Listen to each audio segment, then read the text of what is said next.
At every 36 news stream kasama si Justin. Di sa neto makibalita, makialam, magtutuan, magdesisyon.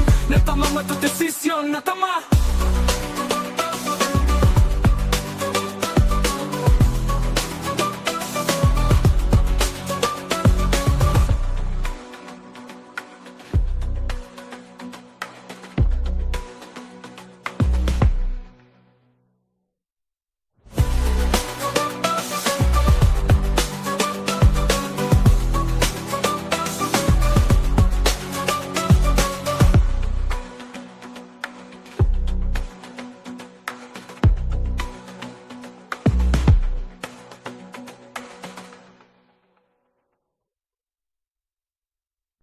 Balitang makatotoanan, balitang mapagkakatiwalaan, balitang may paggagamitan. Skip the scroll and stream at every 36 news stream kasama si Justin. Di sa neto makibalita, makialam, matuto at magdesisyon. Tama matudesisyon ang tama Skip the scroll and stream at every 36 news stream kasama si Justin. Di sa neto makibalita, makialam, matuto at magdesisyon na tama.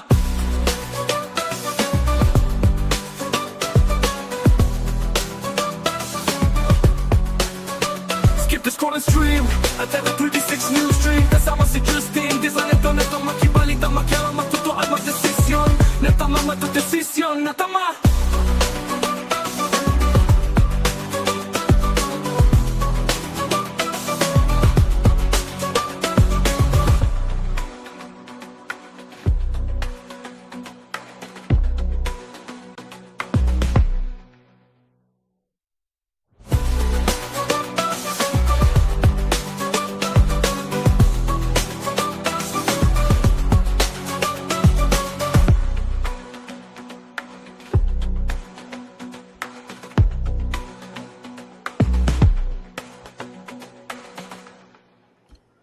Isang magandang umaga ho mga kabalen. Araw ho ngayon ng Martes, August 26, 2025. Kumusta ho kayo? Justin Dizon po, maghahatid sa inyo ng mga balita at impormasyong mapagkakatiwalaan, balita at impormasyong makatotohanan, at balita at impormasyon na may paggagamitan. Yan ho mga kabalen ang pangako ng CLTV 36 News and Current Affairs. Oo, sa ating mahigit 1.8 million followers dito po yan sa Facebook dahil live ito mga kabalen sa Facebook sa mga oras na ito. At sa ating CLTV 36 news page, gayon na rin ho sa ating CLTV 36 official page. At sabayang napapanood din itong ating programa sa YouTube channel at CLTV 36 official. Gayon din po sa telebisyon Luzon, Visayas at Mindanao ay live na live din ito via Signal Channel 115 at Air Cable Converge Channel 71. Kaya naman malayo po ang naaabot ng ating broadcast. Kumusta ho kayo mga kabalen, mga Kapampangan, taga Central Luzon at syempre yung kapwa natin mga Pinoy sa amang ibayo ng dagat, sa amang ibayo ng mundo, sa kabilang kabilang ibayo. Yan, sa ang sulok ng mundo, yan, sa ibayong dagat, yan. Nalito na. Oo, nung isang araw may nag-message, nanonood from Las Vegas. Kaya, napapanood pala tayo sa mga oras na ito. Doon, gising pa yung mga tropa natin doon. Yan, pagbati sa inyo. Kumusta ho? At pwede ho kayo magpadala ng mga stars para suportahan itong ating broadcast. Ay, pwedeng mag-send ng digital stars para ho dito sa atin sa CLTV 36. Tuloy-tuloy ho tayo sa ating public service at balitaan sa mga oras na ito. Wala hong pasok sa maraming lugar dito sa ating bansa dahil na rin syempre sa forecast. Dito pong malakas na pag-ulan mula ho sa Pag-asa at bilang pag-iingat na rin rekomenda ng National NDRRMC, National Disaster Risk Reduction and Management Council na magsuspindi ho ng klase. Gayon na rin magsuspindi ng klase at ng trabaho sa gobyerno. Yan. Sa mga piling lugar dito sa ating bansa. Kabilang na riyan. Ayan, para mabanggit ko na. Ito ho yung mga nakatutok ngayon. Yung Bulacan. Ayan, pakita natin. Bulacan, Nueva Ecija, Pampanga, Batangas, Cavite, Metro Manila, Aurora, Quezon, Rizal, Laguna, Camarines Norte, Camarines Sur, Albay, Sorsogon, Catanduanes, Masbate, Northern Samar, Eastern Samar, Leyte at Southern Leyte. Yan ho mga kabolen, sa mga araw na ito, yan ha, wala hong pasok sa paaralan, pampubliko at pampribado, lahat ng antas, gayon na rin ho sa mga tanggapan ng ating pamahalaan.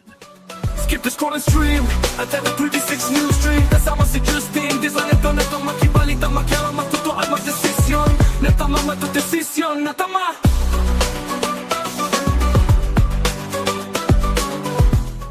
Silipin muna natin sitwasyon ng trapiko sa ilang bahagi po ng siyudad ng San Fernando, Pampanga. Bagamat walang pasok sa mga public and private schools, gayon na rin sa mga government offices, eto ho, syempre may pasok pa rin yung mga pribadong opisina.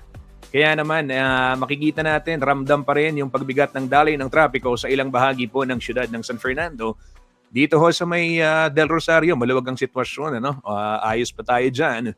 Pagdating natin ng sakop, yan, light traffic pa din as compared doon talaga sa yung full volume ng mga sasakyan, ika nga.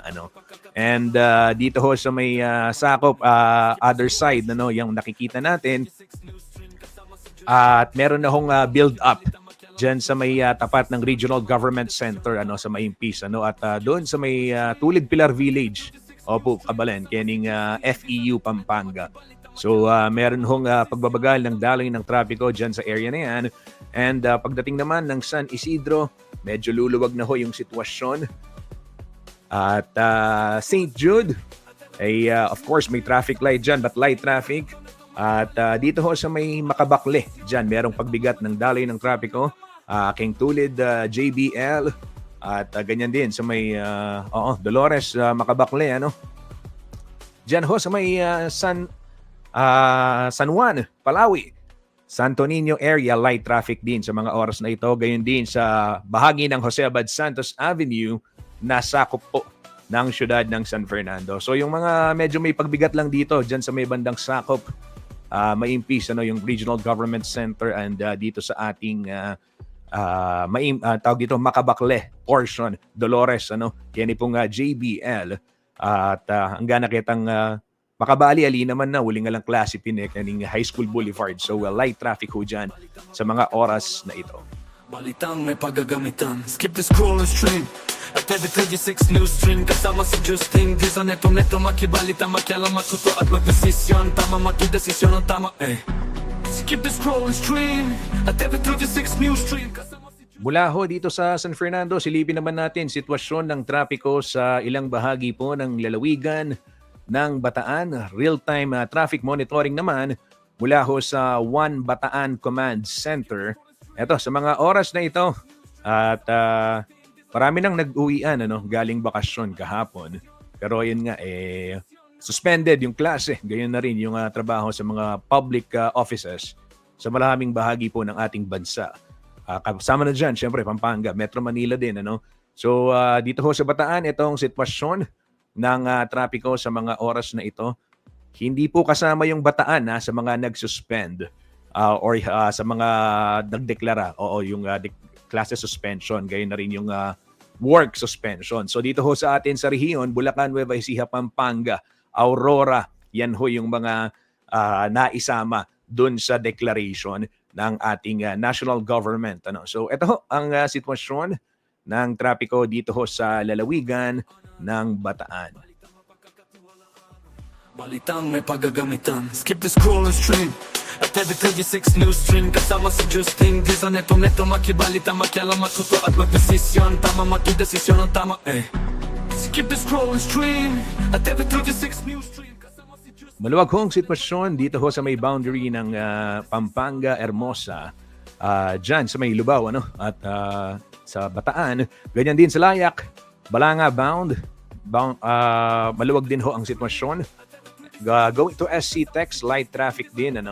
Same scenario sa may Coolish Crossing, Alauli Crossing, Balanga 4 lanes. Dito mo sa may Rotonda, ganyan din ang scenario, light traffic at Walter Mart bound, light traffic din. Paalala ho sa mga motorista, mahigpit na ipinatutupad. Ito hong mga speed limit dito sa Bataan, 80 ho sa mga pribadong sasakyan, 70 naman sa mga PUV, 60 para sa mga motorsiklo, at 50 ho yung mga truck at van.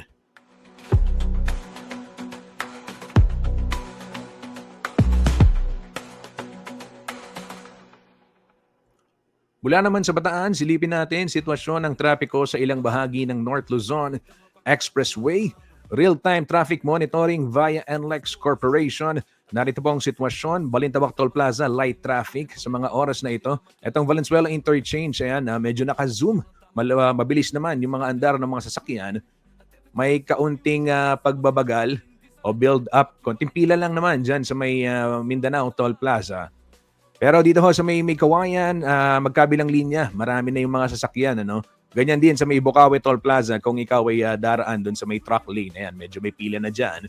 And San Fernando, ayan, nakikita natin ito hong footage ng NLEX ay may kapal na rin ng volume ng mga sasakyan. Ito ho'y headed south. Ano? So yung approaching sa our screen ay ito po'y patungong norte.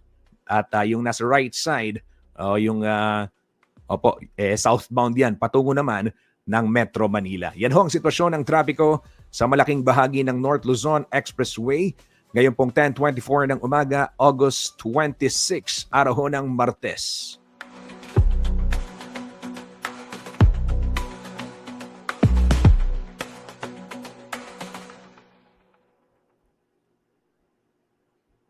Balitang makatotoanan, balitang mapagkakatiwalaan, balitang may paggagamitan. Skip the scroll and stream at every 36 news stream. Kasama si Justin Dizon, neto makibalita, makialam, matuto at magdesisyon. Tama matudesisyon ang tama, Skip the scroll and stream at every 36 news stream. Kasama si... Ito ho mga kabalen, alam ko maraming nag-aabang at na nakikibalita syempre dahil kagabi nga nag-anunsyo yung ating pamahalaan ang NDRRMC. Mismong Malacanang ang naglabas ng announcement na suspended nga yung klase at pasok sa trabaho sa mga pampublikong patanggapan sa iba't ibang lugar. Yung pong mga binanggit ko kanina, kasama ho riyan itong ating lalawigang Pampanga, Bulacan, Nueva Ecija, and Aurora dito ho sa may Central Luzon. Of course, kasama din yung Metro Manila dyan ho sa suspension. Gawa nga ng inaasahang malakas na bugso ng ulan. Dahil nito pong kagabi, talagang heavy yung bagsak ng ulan. Kaya naman ito ho, inaalarma din yung pamahalaan at upang mapigilan yung possible, of course, situation na hindi maganda, minabuti na suspindihin na yung klase. Nagtataka tayo, I'm sure may nagtatanong yan, Kuyang Justin, sumisikat naman yung araw, ang init nga dito sa amin. Alamin ho natin, ano yung forecast ng Pag-asa upang magabayan tayo. Narito po ang ulat panahon ng DOST Pag-asa. Magandang umaga at live mula dito sa Pag-asa Weather Forecasting Center. Narito na ang lagay na ating panahon ngayong araw nga ng Martes, August 26, 2025. At sa ating pong latest satellite images, patuloy pa nating minomonitor yung low pressure area na huling namataan malapit po sa may katubigan ng Paracale sa Camarines Norte. Sa ngayon, hindi pa rin naman natin inaalis yung posibilidad na ito ay maging bagyo, bagamat medyo bumababa na po yung posibilidad na iyon, lalo't malapit na ito sa kalupaan ng ating bansa. Kung sakali man na maging bagyo ito, posible po within the day lamang po ito at eventually ay manghihinan or ito ay magdi-dissipate na rin habang kumikilos pa hilagang kanluran. At ito ang magdadala pa rin, itong low pressure area pa rin na magdadala ng mga pag-ulan, partikular na nga sa malaking bahagi ng silangang bahagi ng Luzon, partikular na sa may area ng Bicol Region, gayon din sa may area po ng Quezon, Aurora, Rizal, kasama din ang ilang bahagi po ng Mimaropa. Samantala, inaasahan pa rin natin yung mga pag-ulan na dulot ng southwest monsoon o habagat, partikular na sa may area naman ng Palawan at gayon din dito sa may nalalabi pang bahagi ng Mimaropa. Ito po yung occidental at saka oriental Mindoro. Inaasahan natin malaking bahagi nga ng Luzon, kasama na dyan yung Metro Manila, Central Luzon at Southern Luzon, at maging bahagi ng Kabisayaan at northern part of Mindanao, kasama yung Zamboanga Peninsula at Caraga, ay makararanas pa rin ng maulap na kalangitan na may mga pag-ulan sa araw na ito, habang ang nalalabing bahagi ng Luzon, yung Ilocos Region at gayon din ang nalalabing bahagi ng Mindanao ay makakaranas ng mga isolated o pulupulong pag-ulan, pagkidlat, pagkulog. Liban nga dito sa low pressure area na ating minomonitor, wala na tayo iba pang nakikita nga posibleng maging bagyo na nasa labas ng Philippine Area of Responsibility. At as of 5 a.m. nga po, naglabas tayo ng weather advisory. Yung weather advisory, ito yung inaasahan natin na potensyal ng mga malalakas sa mga pag-ulan, katamtaman hanggang sa malalakas sa mga pag-ulan, around 50 to 100 millimeters po yan ng mga pag-ulan. Partikular na mapapansin nyo ito sa mga lalawigan sa may silangang bahagi ng Luzon. Partikular na itong Bicol Region, yung mga lalawigan ng Camarines Norte, Catanduanes, Camarines Sur, Albay, Sorsogon at Masbate. Makakaranas din po ngayong araw ng mga hanggang malalakas na mga pag-ulan ang bahagi ng Quezon Province, Laguna, Rizal, Bulacan, Aurora at Isabela. Ito po ay dulot ng low pressure area na ating minomonitor. Habang ang hangin habagat ay magdadala rin ng hanggang malalakas sa mga pag-ulan ngayong araw sa bahagi ng Palawan, Antique at Occidental Mindoro. So mga kababayan, sa mga nabanggit po na lugar na ito, mag-ingat sa mga potensyal, sa mga posibilidad ng mga biglang pagbaha o mga flash floods at pag-uho ng lupa or landslides. Bukas naman, inaasahan pa rin natin yung epekto ng low pressure area na hindi natin inalis yung posibilidad na maging bagyo, bagamat posible po short-lived lamang, ay magdadala pa rin ito ng mga pag-ulan sa may bahagi ng Camarines Norte, Camarines Sur, maging sa mga lalawigan ng Quezon, Rizal, Bulacan, kasama na rin yung Nueva Ecija at Aurora. Ang hanging habagat bukas ay magdadala rin ng mga pag-ulan sa bahagi ng Palawan, Occidental at Oriental Mindoro, Antique, at Negros Occidental. Kaya mag-ingat din po sa mga posibilidad ng mga pagbaha at mga pagguho ng lupa. Pagdating po ng araw ng Huwebes, inaasahan natin na wala na masyadong magiging epekto yung low pressure area. Maaari na po itong malusaw, habang ang hanging habagat pa rin ang magdadala ng mga pag-ulan naman sa Palawan at Occidental Mindoro. So sa mga kababayan po natin sa Palawan at Occidental Mindoro, inaasahan natin the next 2 to 3 days magpapatuloy yung hanggang malalakas sa mga pag-ulan na dulot ng habagat, kaya mag-ingat po, lalong-lalo na nga sa potensyal ng mga pagbaha. Ngayong araw, inaasahan nga natin malaking bahagi ng Luzon ay makararanas ng mga pag-ulan, hanggang mula Katamtam hanggang sa Kumisay, malalakas sa mga pag-ulan dulot ng low pressure area at ng hanging habagat, partikular na sa may bahagi nga ng Cagayan Valley, Cordillera, dito sa may Central Luzon, ang Metro Manila, Calabarzon, Bicol Region at Mimaropa. Mag-ingat nga po sa potensyal ng mga flash floods and landslide. Habang ang nalalabing bahagi ng Luzon, partikular na nga itong Ilocos Region, makararanas naman ng mga pulupulong pag-ulan, pagkilat, pagkulog, or generally din po ay fair weather sa may area ng Ilocos Region. Agwat ang temperatura sa Lawag, 25 to 31 degrees Celsius. Sa bahagi ng Baguio, 16 to 23 degrees Celsius. Sa Metro Manila, 24 to 29 degrees Celsius. Sa Tuguegarao, hanggang 29 degrees Celsius. Sa Tagaytay naman, 22 to 29 degrees Celsius, habang sa Legazpi, 24 to 29 degrees Celsius. Dito naman sa Palawan, Visayas at Mindanao, inaasahan natin malaki din yung tsansa ng mga pag-ulan sa may bahagi ng Palawan dulot ng hanging habagat. Agwat ang temperatura sa Calayan Islands, 24 to 30 degrees Celsius, habang dito sa may Puerto Princesa, nasa 25 to 31 degrees Celsius. Malaking bahagi din ng Kabisayaan ay makararanas sa mga pag-ulan dulot ng low pressure area at ng hanging habagat. At ang agwat po ng temperatura sa Iloilo, 24 to 30 degrees Celsius. Sa Cebu naman, 26 to 31 degrees Celsius. Habang sa Tacloban, 24 to 31 degrees Celsius. Ang mga rehiyon naman dito sa may Mindanao, partikular na nga itong Zamboanga Peninsula, Barm, kasama ang Northern Mindanao at Caraga, ay makararanas din ng mas malaking tsansa ng mga pag-ulan sa araw na ito. Habang ang nilalabing bahagi ng Mindanao, yung Davao Region, kasama yung Soxargen, ay makararanas ng mga isolated rain showers and thunderstorms, na sa hapon hanggang sa gabi. Agwat nga ng temperatura sa Zamboanga ay 23 to 32 degrees Celsius, sa Cagayan de Oro naman 23 to 31 degrees Celsius, habang sa Davao 25 to 30 degrees Celsius. Samantala, sa lagay po ng ating karagatan, wala tayong nakataas na gale warning, kaya maaari naman pumalaot yung mga sasakyang pandagat, mga bangka sa mga baybayin ng ating bansa.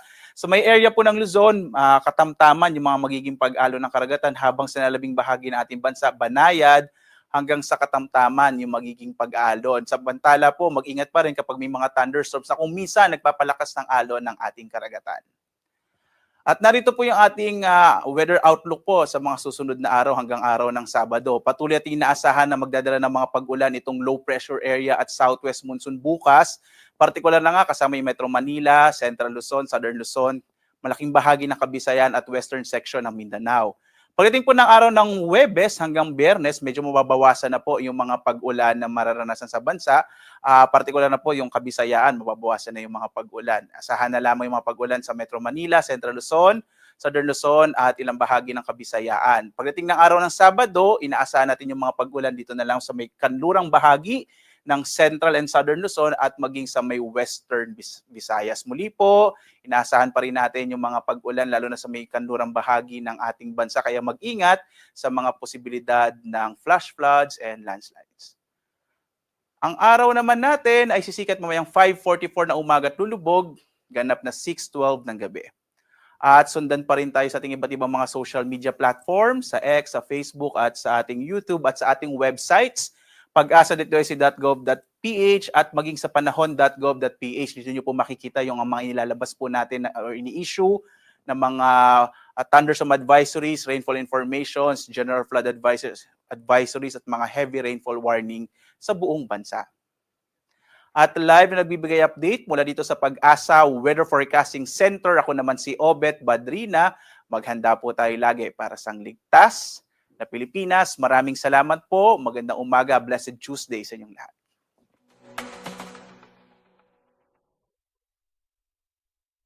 Balitang makatotoanan, balitang mapagkakatiwalaan, balitang may paggagamitan. Skip the scroll and stream at every 36 news stream. Ayan ho mga kabalin, ating narinig hanggang Sabado ay posibleng maranasan yung pag-uulan sa mga kanlurang bahagi po ng ating rehiyon gitnang Luzon. At dito sa atin, buong Central Luzon, aasahan pa rin yan hanggang Friday.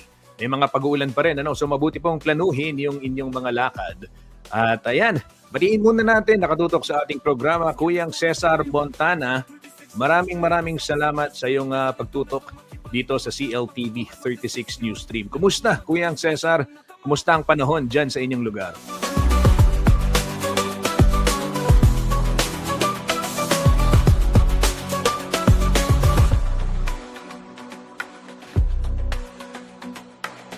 Bago ho tayo magpatuloy sa mga balita, bigyang daan muna natin itong mga public service announcement. At ito ho mga kabalen, wala hong kuryente. Bukas, okay, August 27, 8 a.m. to 5 p.m. sa may Santa Ana, bahagi po ng San Joaquin, San Pedro at Santa Maria, maliban na lamang sa Lopez at Ape Street. Dahil na rin sa gagawing pole and line maintenance ng Pelco 1. So pati nga po niya po yan, Miyerkules, mapilang portioning Santa Ana, kini pong barangay San Joaquin, San Pedro at pong Santa Maria, 8 a.m. to 5 p.m. Makanyan mo naman, affected din ng power interruption yung ilang bahagi po ng Barangay Dolores bukas 8:30 ng umaga hanggang 1:30 ng hapon. Araw ho ng Miyerkules dahil mag-upgrade ng transformer at ng mga linya, ito hong Svelapco. Ito naman mga kabalen, ongoing ngayon yung power interruption hanggang alas 12. Dyan sa may Santa Lucia and Santa Tomas sa may San Luis, Pampanga. Araw ho ito ng Martes hanggang 12 p.m. today. Ganyan din sa San Sebastian hanggang 12 p.m. today. Hanggang 1 p.m. naman, wala hong kuryente sa portion ng South Daang Bakal sa Dau, Mabalacat City, Pampanga. Dahil din sa transfer of secondary line to new pole na gagawin ho ng Pelco 2. At mamayang 1 p.m. hanggang alas 5, 5 p.m. San Roque, Santo Niño, San Jose, and San Isidro sa may San Luis, Pampanga. Mawawalan din ho sila ng supply ng kuryente. At kasama rin sa mawawalan ng supply ng kuryente mamayang 1 p.m. to 5 p.m. Ito pong Barit, Talang, Manga, Dalayap at Tenejero. Diyan naman sa bayan ng Candaba, Pampanga. Yan ho mga kabalen. At bukas, ito sa may Santa Ana, ayan, nabanggit ko na kanina, San Bartolome, San Isidro, San Nicolas at Santiago, kasali sa power interruption 8 to 5 p.m. San Joaquin, ayan, San Pedro at Santa Maria. Yan ho mga kabalen, yung mga scheduled power supply interruption. At bigyang daan pa natin yung ibang public service announcement. Ito naman, mamayang 1 p.m. to 4:30 p.m. mawawalan ho ng supply ng tubig dyan sa Barangay Santiago, Lubao, Pampanga. Okay? At dahil yan sa flushing activity na gagawin ng Prime Water. At ito sa Metrogate Subdivision sa Barangay Kapaya, Angeles City, 3 p.m. to 5 p.m. Mawawalan din ng supply ng tubig. Mamaya ho yan, mga kabalen. Ito naman sa EPSA Resettlement, Novo Residences sa may Barangay Kakutod, Angeles City, 10 p.m. hanggang bukas, tatawid dito, alas 4 ng madaling araw. Wala rin hong supply ng kuryente. Ng tubig dyan sa lugar na yan. Ulitin ko walang supply ng tubig. EPSA Resettlement, Novo Residences, Barangay Kakutod, Angeles City, 10 p.m. today, or tonight rather, until 4 a.m. tomorrow. Justin, disa neto makibalita makialam matuto at magdesisyon tama magdesisyon ang tama skip the scroll and stream at TV36 News Stream kasama si Justin. Yan ho mga kabalen ng latest public service announcement. Isang mabilis na patalastas lamang sa ating pagbabalik. Ihahatid ko sa inyo yung ilang detalye ng mga balitang dapat ninyong malaman ngayong araw ng Martes, August 26, 2025. Huwag ho kayong aalis at magbabalik po ang CLTV 36 News Stream.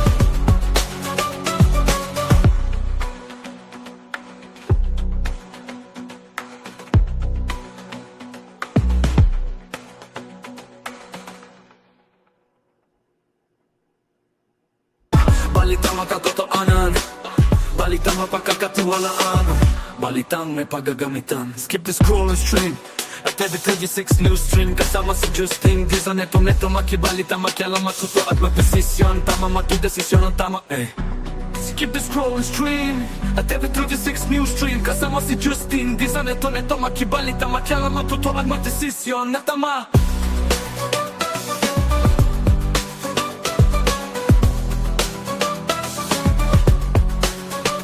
The scroll and stream at TV36 News Stream kasama si Justin. Di sa neto makibalita makialam matuto at magdesisyon na tama magdesisyon na tama.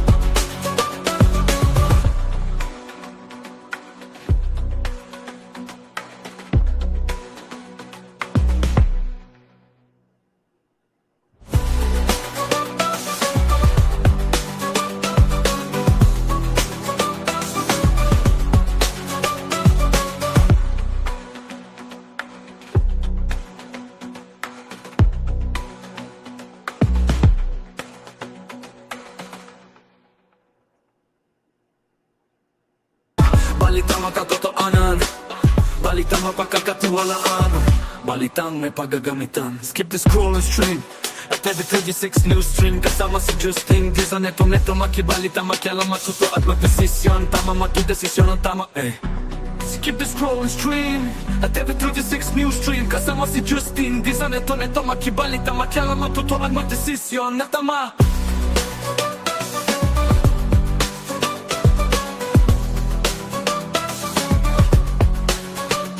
The scroll and stream at TV36 News Stream kasama si Justin. Di sa neto makibalita makialam matuto at magdesisyon na tama magdesisyon na tama.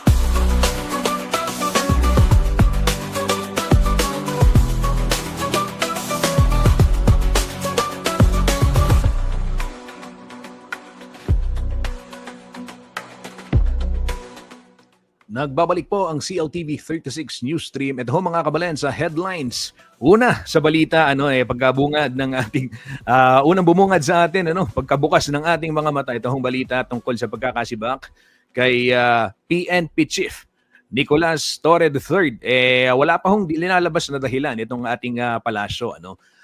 Ito po rinilibho sa pwesto si Police General Nicolas Torre bilang hepe ng Philippine National Police. Batay na rin sa isang dokumento na pirmado ho ni Executive Secretary Lucas Bersamin. Batay ho sa dokumento, effective immediately. Ito hong mga papeles na may petsang August 25.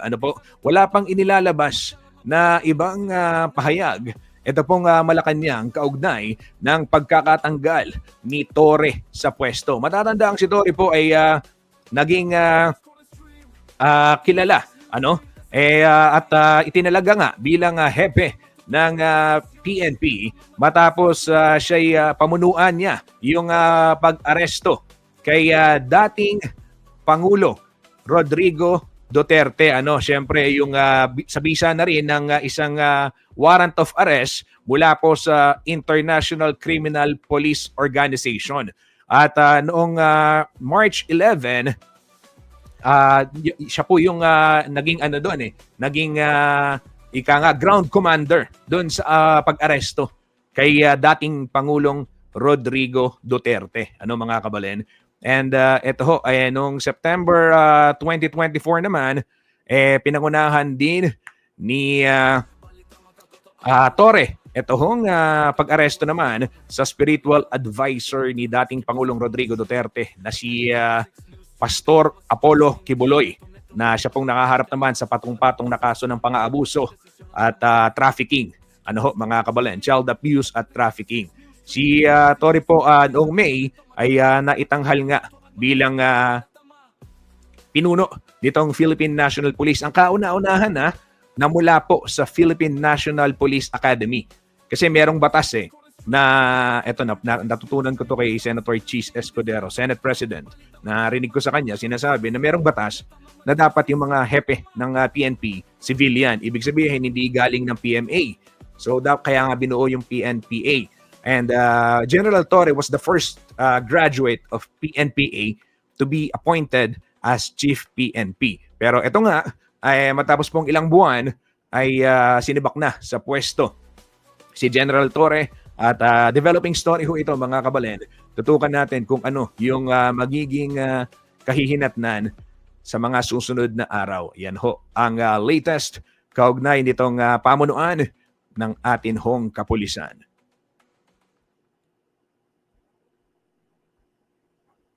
Balitang makatotoanan, balitang mapagkakatiwalaan, balitang may paggagamitan. Skip the scroll and stream.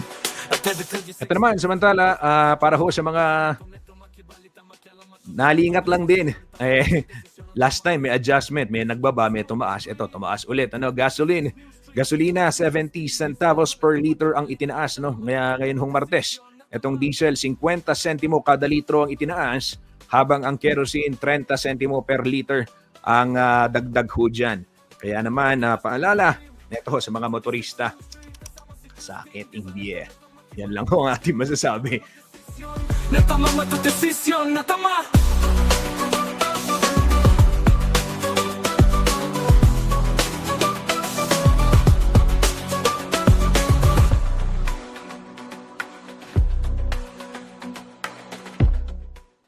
Ito naman ho, mga kabalen, sa ibang balita ay arestado ho itong isang security guard sa siyudad ng San Fernando at bumagsak sa isang presinto matapos umanong manutok ng baril sa loob ng Department of Public Works and Highways o DPWH compound sa Barangay Sindalan, siyudad ng San Fernando. Nangyari ho itong insidente nito lamang Linggo, August 24. Ayon ho sa police report, kukunin lang dapat ng biktimang si Leonardo Lumpinay Jr., 35 years old, ang sahod niya sa kanyang amo nang biglang dumating ang gwardya at tinutukan sila ng shotgun. Agad namang tumawag ng tulong sa 911 ang biktima kaya't mabilis rumisponde ang San Fernando Police at naaresto ang suspect. Kasalukuyan siyang nasa kustodiya ng pulisya at naharap sa reklamong alarm and scandal. Yan ho, mga kabalen, ang latest dito sa insidente ng panunutok ng baril ng isang security guard dyan sa may compound ng DPWH. Central Luzon, dyan ho sa may Sindalan, siyudad ng San Fernando, Pampanga. desisyon na tama, mato desisyon na tama.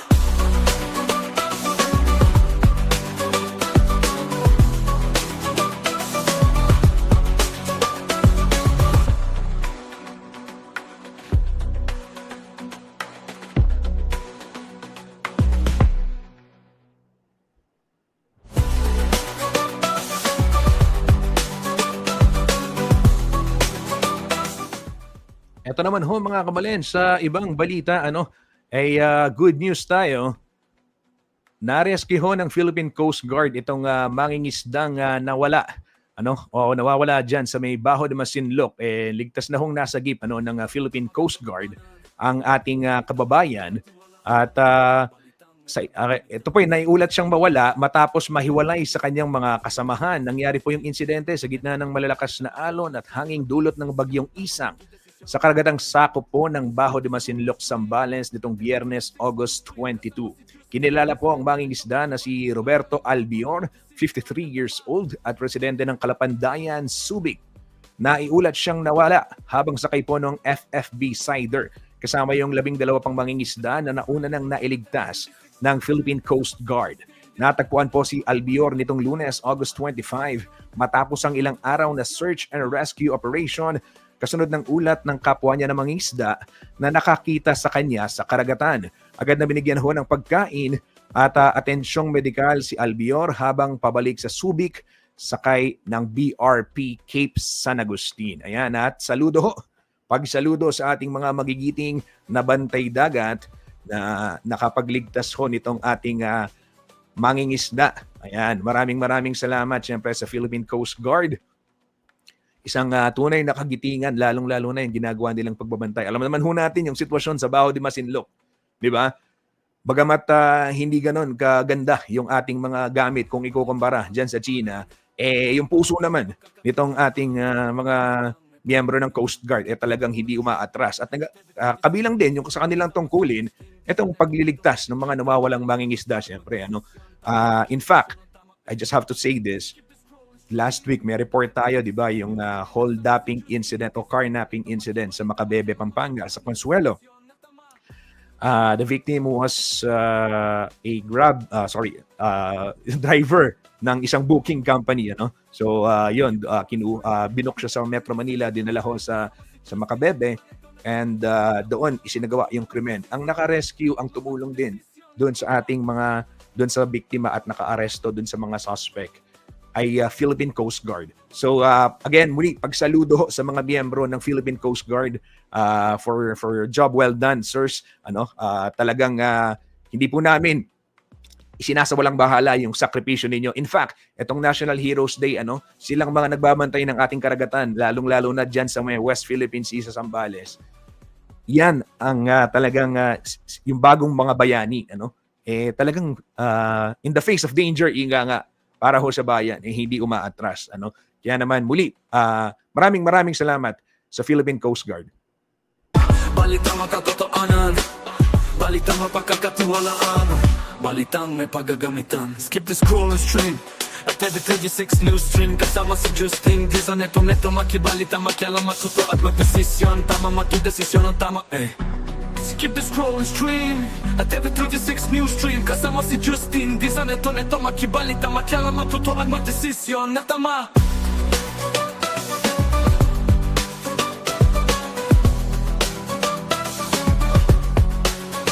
Skip the scrolling stream at every 36 news stream. Kasama si Justin Dizon, neto makibalita, makialam, matuto at magdesisyon na tama, matudesisyon na tama.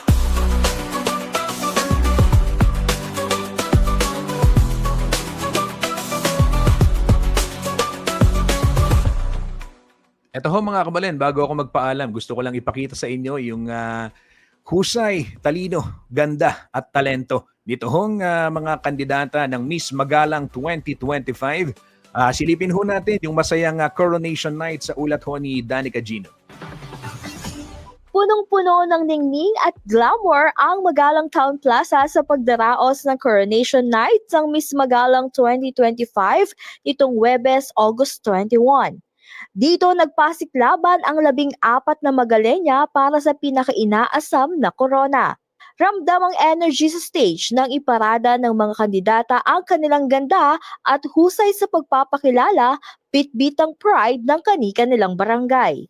Hindi lang yan, all out din ang pagrampa ng mga dalaga na nagpamalas ng grace and elegance sa swimwear at evening gown competition. Pero syempre, pinakainabangan pa rin ng lahat ang question and answer portion na nagbigay daan para ipakita ng mga kandidata ang kanilang paninindigan sa iba't ibang issue gaya ng kabataan, edukasyon at community development. Ayon kay Mayor Malu Lacson ng Magalang, hindi lang simpleng beauty pageant ang Miss Magalang.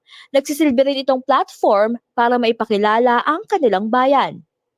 Yung nakikita din natin dito yung kung ano yung Magalang, yung minana naming kultura, yung sinasabi nilang kagandahan ng bayan namin, kagandahan ng mga tao dito, at yung mga values na innate sa mga Magaleños.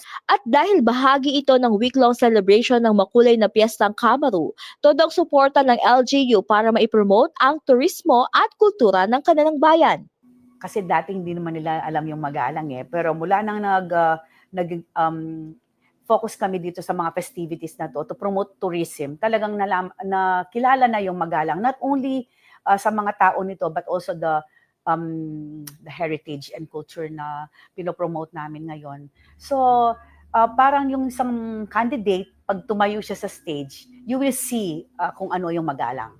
At kasunod nga ng pagpapakita ng yaman at kultura ng bayan, mas lalo pang nagdingding ang gabi sa pag-anunsyo ng bagong Miss Magalang 2025, kung saan ang pambato ng Barangay Santa Lucia na si Ercy Tiongson ang nakakuha ng titulo at korona. Habang hinirang naman bilang Miss Makapsa si Gian Castro ng Barangay San Francisco, Miss Balen Melakwan si Princess Nuevo ng Barangay San Isidro at Kamaru Festival Queen naman si Jasmine Cunanan ng Barangay Santo Rosario.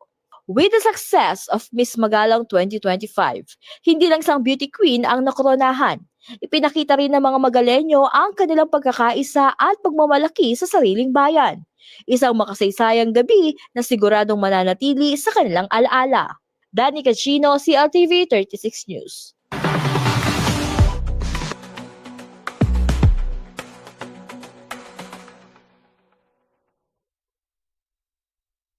Balitang makatotohanan, balitang mapagkakatiwalaan, balitang may paggagamitan. Skip the scroll and stream at every 36 news stream. Kasama si Justin Dizon, neto makibalita, makialam, matuto at magdesisyon. Tama makidesisyon ang tama Skip the scroll and stream at every 36 news stream.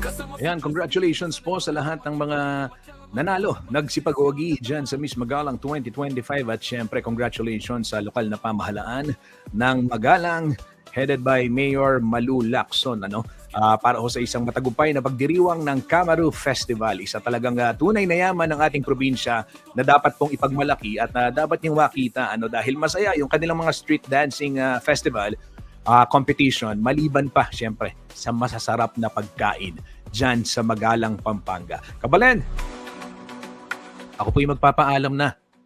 Sinisenyasan na ako ni Patrick at kailangan ko na magpaalam. Maraming salamat sa lahat ng tumutok dito sa ating programa. Antabayanan ho. Mamayang tanghali ang Pasada Balita. Live ho yan sa ating YouTube channel, gayon din sa ating telebisyon. At manatiling nakatutok, naka-like and follow sa ating social media pages para ho sa mga live updates, mga developing story at mga breaking news tungkol ho sa lalawigan ng Pampanga, sa buong Central Luzon at sa buong bansa na dapat ninyong malaman, makatutulong sa inyong pagdedesisyon. Ito po ang CLTV 36 News Stream. Ito po si Justin Dizon. Muli, maraming salamat sa lahat ng tumutok dito sa ating programa. Kita-kita tayo muli bukas, 10:15 ng umaga. Maraming salamat po.